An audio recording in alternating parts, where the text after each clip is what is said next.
Sanctuary. There's a dream that I've had for a long time now.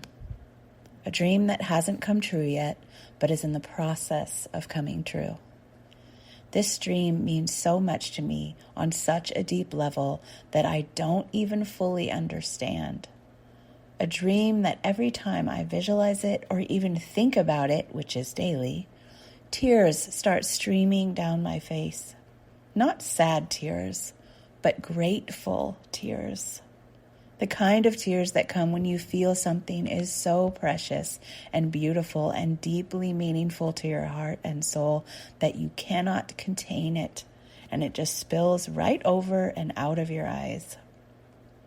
It's like a mixture of love and joy and sadness and sweetness and all the things all at once. There are no words for that feeling, but that's the feeling I get when I think of it. I call this dream our sanctuary. It is the property and home that I want for us. It is on 10 to 20 acres of the most beautiful land I've ever seen. It is private and quiet and filled with gorgeous trees, flowers, gardens, and stunning landscaping. It is wild but well taken care of. The home and outbuildings were lovingly crafted and restored by artisans who attended to every detail with thoughtfulness and care. It is filled with unique and one-of-a-kind elements, from the doors and beams to the lights and knobs. The home and its parts have been reclaimed and restored and made new. There is a pool with natural river rock and an infinity edge that looks out into the trees and over the land. Because I love to swim so much and have been a water baby to the core since the day I was born, this will make my heart and body so happy. The pool is heated so I can swim year-round, and there is a hot tub because Kenny is a hot water lover and a soaker more than a swimmer. Rivers and lakes and oceans are all very near, if not visible, and the property gets the most divine winds and breezes that brush through like silk to my soul. It smells of roses and flowers and herbs, pine and cedar and stone and soil. I have my quiet nook and cozy chair inside where I write and create and look out the windows and listen to the crickets and the birds. My love comes to kiss my forehead and refill my water or tea, as he does, on his way out to his workshop or to a day of fishing. The home and our lives are filled with love, lots of laughter, and deeply rooted peacefulness. There is intimacy with the divine, with ourselves, and with each other. We love what we do, and we do what we love. Life is not perfect or expected to be, but we love our life and this adventure in and through it, and are so grateful for every day we get to discover, even when they're hard. This is my sanctuary. This is the sanctuary I am building in my vision. Right now, we do not live in that house. Not by a mile. Right now, we live in a 1936 bungalow that we bought 17 years ago at the height of the market here in California, right before it crashed.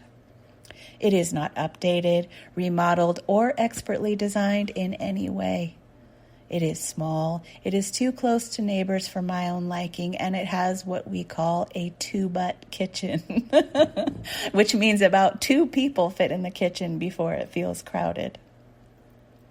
It is far from perfect or perfect looking, but it is cozy and sweet, and it is our own.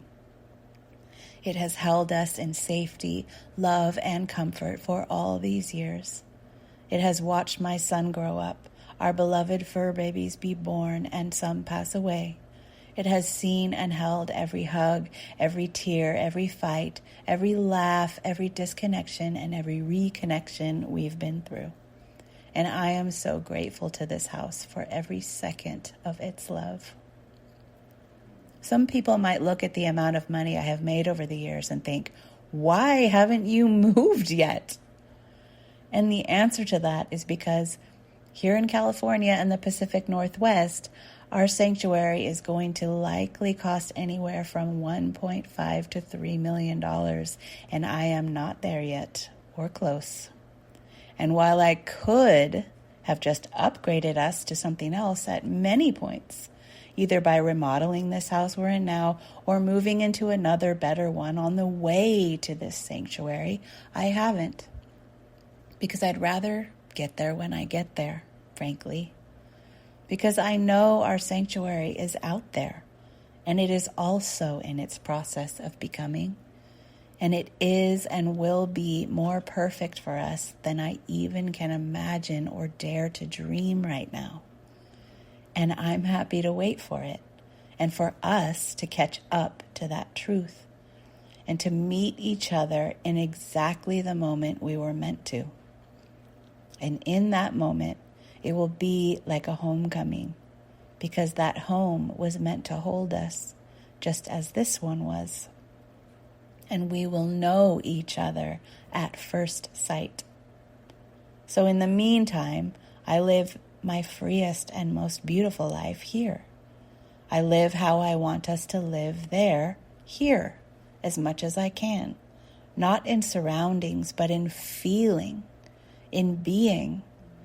I live into the spaciousness and lightness of it now, from here. I live into the natural, peaceful beauty of it now, from here. I live into the ease and nourishing presence of it now, from here. I live into what I want to be doing there, here, now, as much as I can. Because the thing is, I am the sanctuary. The home I am building in my vision is myself. It is all I wish to be and embody. It is how I wish to feel from the inside out. And as I become that right here and right now, somewhere, someone is building that sanctuary. As I plant the roots and seeds and bloom in my own life, somewhere, someone is planting the actual roots and seeds that will be the burgeoning flowers outside my window. I am the spaciousness, the peacefulness, the ease, and the deep, rich connection. I am the wild and well-kept beauty, the nourishing presence to myself and others, the thoughtful and intentional care to every detail. I am all of the things and becoming all the things that home and property symbolize to me.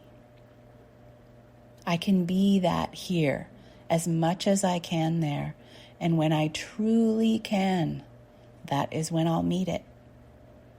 I could meet it before then. Many people do. You don't need to be or feel all or even any of that before you meet your dream home. People do it all the time. But the thing is, it wouldn't feel like a dream then. It would feel exactly the same. It would feel like a dream for maybe a week or two or a month, and then it would feel like work and a burden or just normal. But if you make the feeling and being state of that sanctuary your normal, then the home can come and go and add to the beauty. Not make it, not break it, just exist alongside it as a beautiful addition to the truth you already feel. And that is because there is no amount of beauty, freedom, wealth, or success that could ever make you feel worthy of those things. And that is because worthiness is not something you can get. It's not something you can build. It's not something you can add or even subtract. Worthiness is the perfect wholeness at the center of your being. It is always there. It has always been there, and it always will be. It is more than your birthright. It is who you are. It is being itself. And the only thing you can do with it is to recognize it, and to recognize and be willing to release all of the pain around it that has it buried. Notice I said be willing to release and not to release. Because pain is like a river. It moves its own way and of its own accord. I cannot ask you or me to just release pain. If we knew how to do that, it would be done.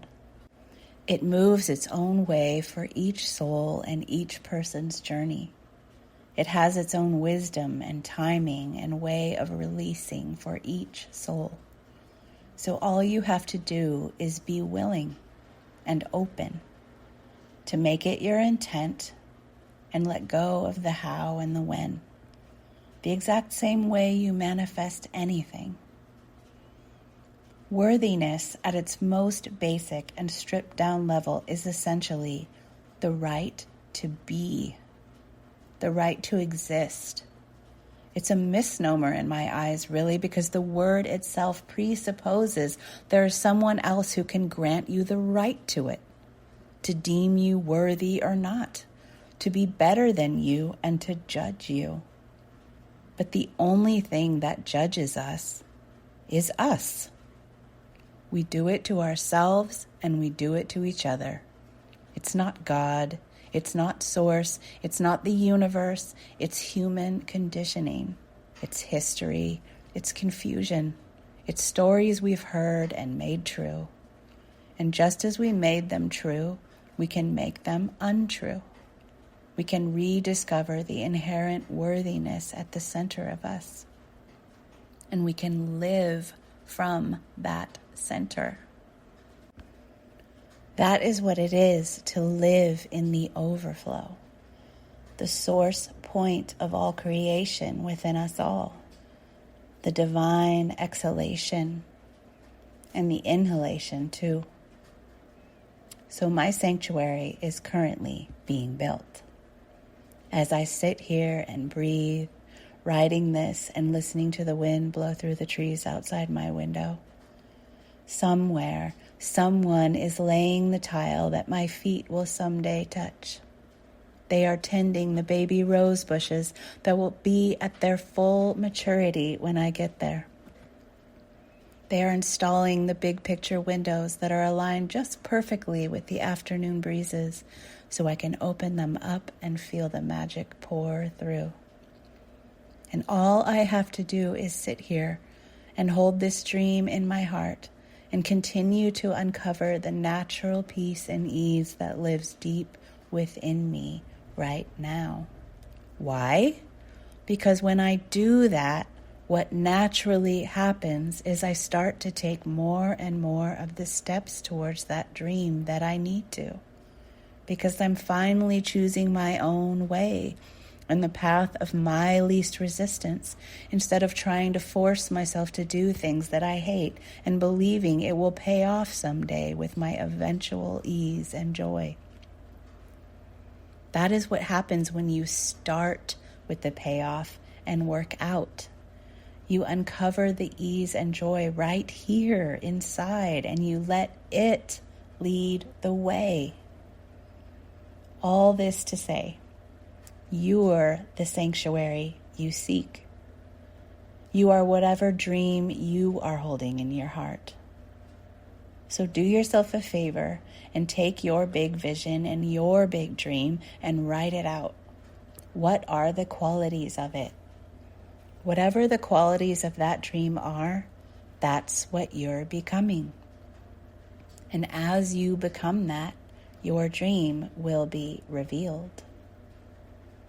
And as always, if you'd like my help with that, and to join me and others doing the same, you can either buy my new book, Rich in Love, which is out now in hardcover and ebook on Amazon, Apple Books, Barnes & Noble, and all the online booksellers at sunnychapman.com/rich-in-love-book. Or you can sign up for my new free mini course, Make More, Doing Less, Being You, which is free just for a limited time during my book release at sunnychapman.com/you. Or you can join us in my Feast or Famine No More course, where we do this work together at a nice and easy pace all year. And you can sign up for that and learn more about it at sunnychapman.com/feast. Thank you for joining me this week, and I will see you next Sunday.